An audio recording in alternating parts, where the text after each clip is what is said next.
ઉચ્ચ અભ્યાસ કરવો હોય 11મા ધોરણમાં કે 12મા ધોરણમાં અંગ્રેજી ગણિત જેવા વિષય સાથે પાસ થવો હોય, નર્મદા જિલ્લામાં મેડિકલ કોલેજ, એન્જિનિયરિંગ કોલેજ આવી છે. ગુજરાતમાં સારા ઉચ્ચ અભ્યાસક્રમો છે.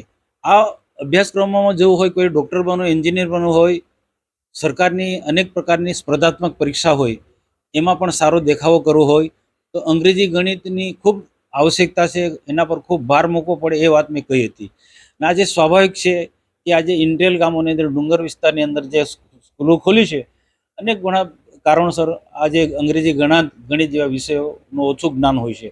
તો એ અને શિક્ષણનું પ્રમાણ પણ આવા વિસ્તારની અંદર નીચું છે. અને સરકારી આંકડો છે તો શિક્ષણનું પ્રમાણ ઉપર ઉઠાવવા માટે અને તેમાં શિક્ષણમાં પણ ગુણોત્તર શિક્ષણ પ્રાપ્ત કરે, અંગ્રેજી ગણિત વિજ્ઞાન જેવા વિષયોનું શિક્ષણ પ્રાપ્ત કરે અને આવનારા દિવસોમાં કોઈ આદિવાસી ડૉક્ટર બને, એન્જિનિયર બને, કોઈ ક્લાસ 2 ક્લાસ 2 અધિકારી બને, સરકારની જે અનેક પ્રકારની જે જાહેર સ્પર્ધાત્મક પરીક્ષામાં સારો દેખાવ કરે, એ સાથે જ મેં કહ્યું છે. અને વિશેષ એ પણ કહ્યું કે સમય એવો આવવાનો છે કે જેની પાસે સમય એવો આવવાનો છે કે જેમ માણસ હવા પાણી વગર નથી જીવી શકતું, એમ અંગ્રેજી ગણિત જેની પાસે નથી એ સમાજની અંદર એ ટક્કર ઝીલી નથી શકવાનો, એ જીવી નથી શકવાનો. એ વાત મેં બહુ કહી છે. એક જગ્યાએ ને ગાજરગોટા નહીં, હું ઘણી જગ્યાએ કહું છું કે અંગ્રેજી ગણિતનું વિજ્ઞાન અને ટેકનોલોજીના જમાનો તો એ જ્ઞાન તો હોવું જ જોઈએ.